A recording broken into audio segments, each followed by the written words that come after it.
Muhterem Müslümanlar, bütün parçanın sıhhatlarıyla sıhhatlıdır. Bir cemiyet, o cemiyeti teşkil eden aile yapısının sıhhatıyla sıhhatlıdır. Fertler sağlam olduğu, sağlam ruh, sağlam karakter, sağlam dima, sağlam maneviyat, aile kendi kendine sıhhat kazanacak ve bu sıhhat cemiyetin bütün tabakalarına sirayet edecektir. Aşağıda mesele ihmal edildiği zaman yukarıda çare aramalar kendi kendini aldatma ve oyalamadan başka bir şey değildir. En basit şekliyle sanayide montajın milletleri nasıl batırdığını, yerin dibine geçirdiğini çok iyi bilirsiniz. Eğer meydana getireceğiniz bir mekanizma bütünü, bunu teşkil edecek parçaların hepsi sizin tezgahlarınızdan çıkıyorsa ucuza mal edebilirsiniz. Yoksa sanayi müessesesi kuracağım diye kambur kambur üstüne iflahınızı keser. Belki bir Renault gibi bir arabayı 10.000 liraya alırsınız dıştan. Parçasını ona mal edersiniz. Ama sadece onun aküsü, onu siz yapamıyorsanız belki o arabanın fiyatı kadar bir fiyatla ancak alabilirsiniz. Zahir şeyleri de ona kıyas ettiğiniz zaman her şeyine bizzat mübaşeret edemediğiniz işlerin, sanayinin, tekniğin sizi batırdığını göreceksiniz. Muhterem Müslümanlar, heptencilik havası içinde müminin bir iç duruluğuyla Müslümanlığa yeniden dönmesi, teşkil edeceği bütünün mükemmel bir parçası haline gelebilmesi için lazım gelen gayreti göstermesi gerekmektedir. Niçin Hz. Muhammed Aleyhisselatü Vesselam'ın maddi fakirlik içinde bulunan ashab-ı cihanı fethediyor da, kemmi ölçülerle ashabının 1000 katı olan bizler bugün, inanmış bir milletin haysiyetine yakışır şekilde meseleye çözüm getiremiyoruz. Atının eğeri yoktu, ağzında zimamı yoktu, kılıcının kını yoktu, fakir bir Arap. Cihanı fethediyor, dize getiriyor, beşerin müşkillerini hallediyor, yeni bir medeniyetin temelini atıyordu. Biz en küçük meselenin üstesinden gelemiyoruz. Niçin? Siz isterseniz başka şeylere verin. Ben o cemaat içinde mükemmel bir kültür, fevkalade bir sanayi anlayışı falan filan görmüyorum, görmedim ve bilmiyorum. Belki bütün dinamizmin temelinde iç ve dış saffeti, gönül duruluğu, hakka bel bağlama, rabıtanın kuvvetiydi. Öldükten sonra dirilmeye hakikaten inanmanın tesiriydi. Ve sadece bir misal belki size çok şey ifade edecektir. Kendi ağzından dinlemek ama onu benim ağzımdan dinlemek onun namına ne büyük talihsizlik. Resul-i Ekrem Aleyhisselatü Vesselam'ın nur meclisi her gün inkişaf ediyor. Arz ettiğim eğersiz atlılar, kınsız kılıçlılar, zimamsız atlılar gün geçtikçe çoğalıyor.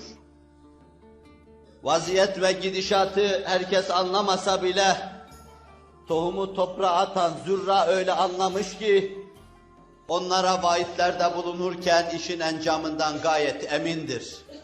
Neticenin lehlerinde olacağından gayet emindir. Allah bu işi tamamlayacak fakat siz acele ediyorsunuz buyurmaktadır. Bu nurdan halenin inkişafı bir kısım şum ağızları, kem gözleri İslam'ın aleyhinde gayrete getirmiş, ona kötülük yapmaya sevk etmiştir. İleride talihli İslam'ın büyük yükünü sırtına alacak kimseler de vardır. Bu muvakkat talihsizler arasında. Bunlardan bir tanesi de Amr ibn As'tır. Allah'ın rıda ve rıdvanı, Allah Resulü'nün bütün ashabı üzerine olsun. Vefat edeceği ana kadar İslam'ından sonra haysiyetli bir hayat yaşamıştır. Ecnat arasında sözü sazı, dirayet ve kiyasetinin daima düştüğü yerden toz kaldıran bir insan olarak yaşamıştır. Afrika'nın fetih vazifesi kendisine verilince, ta Resul-i Ekrem devrinden başlattığı bu fetih dönemini Hazreti Ömer devrinde doruk noktaya ulaştırmış. Afrika, İslam'ın kılıcı karşısında dize gelmiştir. Ama onun da daha çocukluğunda içinde meydana gelen, yaşlatan ve öldüren hormon, nihayet Emr ibn As üzerinde hakimiyetini tesis etmiş. Dizi yere gelmeyen, sırtı yere gelmeyen bu büyük kumandan siyasi dahi, ölüm döşeğinde son soluklarını yastığa yutturmakta, son nefeslerini alıp vermektedir. Mevla'nın huzuruna gidebilmenin hele can ve heyecanıyla rengi kaçmakta, dudakları burulmakta, ara sıra kendinden geçmektedir. Bir miktarını oğlundan dinleyelim. O sahabinin en sofisi, evlendiği zaman ancak babasının zoruyla hanımının yanına giden, bu kadın benim ibadetime mani olacak diye yanına sokulmayan oğlu. Yanına sokuldum. Baba fazla heyecanlı görüyorum. Halbuki ölürken heyecan duyanları kınardın. Niye bu kadar heyecan? Hıçkırıklarını tutamadı, yüzünü kaçırdı. Bir miktar ağladıktan sonra döndü bana, sergüzeşti hayatını kısaca hatlar ve çizgiler halinde takdim etti. Hayatımın en bulanık bir noktası vardır oğlum. Bu noktada ben Allah Resulü'nün şu nurla, irfanla gelen insanın karşısında daima yerimi aldım. Onun karşısında olmayı vazife olarak bildim. O kadar haşin, o kadar hırçın, o kadar nankör, o kadar cüretkar, o kadar terbiyesiz idim ki, onun Habeşistan'a gönderdiği amcasının oğlu başında, o kafilenin bir Hristiyan tarafından dahi himaye görmesine tahammül edemedim, gittim oraya. Necaşi, Habeş hükümdarını baştan çıkarmak için ne diller döktüm, ne gayretler sarf ettim. Ama Allah Müslümanları himaye etti.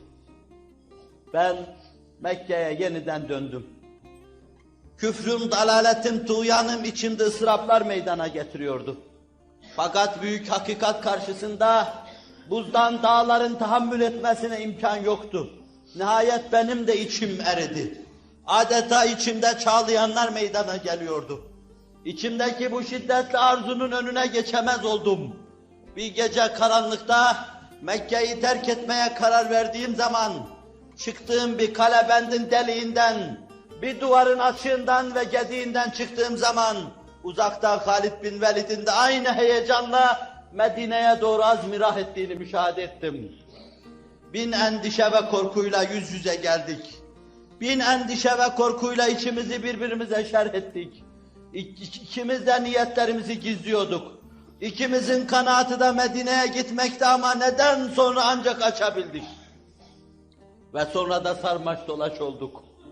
Küfürde bu iki candaş, iki yoldaş sarmaş dolaş olduk. Hz. Muhammed Aleyhisselatü Vesselam'a gitme yolunda. Dünya ve ahiretini mamur etme yolunda. Ölümle bitmeyen bir hayatın müjdecisine gidip inkiyat etme yolunda. Biz Medine'ye doğru giderken, zaman ve mekan meselesi bahis mevzu olmayan varlıklar tarafından haber çoktan ulaştırılmıştı. Kuba'da Medine'nin çocukları onu karşıladıkları gibi naatlarla bizi karşılıyorlardı. Anladık ki Nebiler Nebisi hoşnut, anladık ki gönlü bizim için fethedilmiş. Yanına sokulduk, gittik bizi istikbal etti, tebessüm ede sinesine bastı. Ah keşke o dakikada ölseydik, her şeyimiz mamur idi. Ben Resul-i Ekrem'in elini tuttum, biat ediyordum. Bu kuvvetle ele tutunduğum zaman biliyordum ki cennete çıkacak, Firdevs'e yükseleceğim. Sıktıkça elini sıkıyordum o pehlivan ellerimle. Mâdâ ta'ni ya Amr dedi. Ne demek istiyorsun elimi sıkarken? En tağfireli ya Resulallah. Beni bağışlayasın ya Resulallah dedim. Bu bağışlanmanın manası öbür alemde mesut olmak, şefaat elini uzatıp elinden tutmak, Cemalullah'ı müşahede edeceği ufka ulaştırmaktı. Bilmiyor musun ya Amir? İslamiyet, la ilahe illallah Muhammedur Resulullah, Geçmişte olan bütün seyyiatı sileceğini bilmiyor musun ya Amir? O kadar mesrur olmuş, o kadar bu beşaret karşısında sevinmiştim ki, ah evladım, keşke o zaman ölseydim. Bu ikinci devirde, Resul-i Ekrem devrinde o başımızdaydı.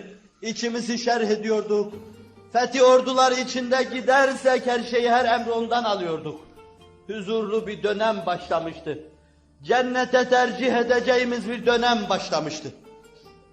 Aradan günler geçti. O çekip içimizden gitti. Her şeyde bir muğlaklık, bir kapanıklık meydana geldi. Artık her şey olduğu gibi göremiyorduk. Her şeyde bir bulanıklık müşahede ediliyordu. Biz bilmeyerek bir kısım hadiselere girdik. Siyasettir, idaredir dedik, bir kısım hadiselere girdik. Şu anda halimin nerede olduğunu, benim nerede bulunduğumu bilemiyorum oğlum.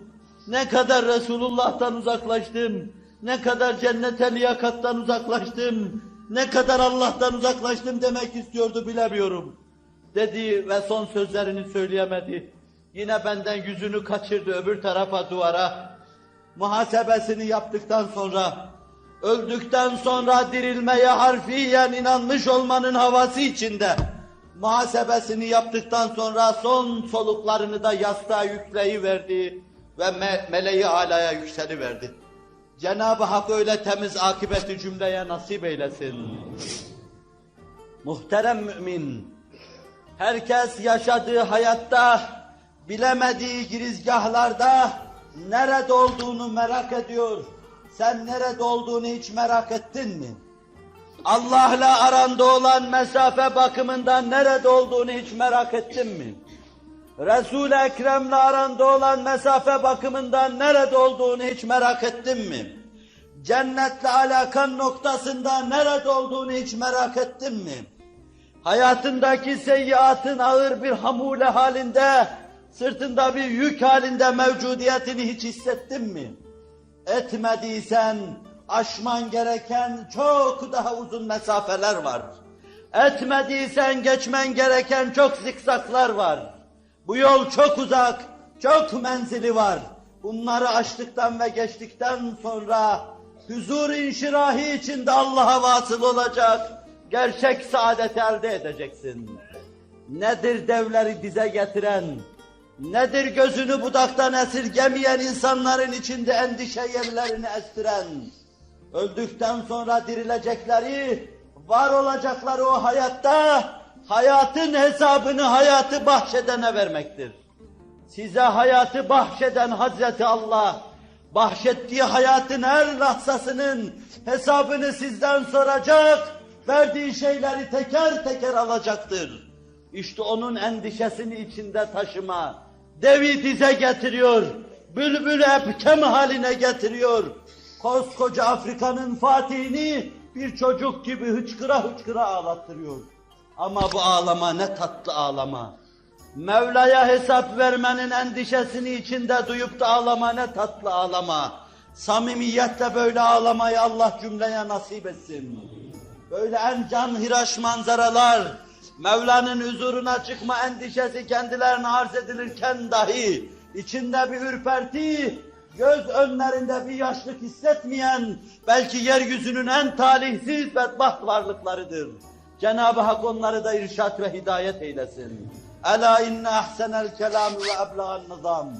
Kelamullahil melikil azizil allam. Kema kâlallahu tebâreke ve teâlâ fil kelam. Ve izâ kure'al Kur'ânu festemi'û leh ve ansitû leallekum turhamûn.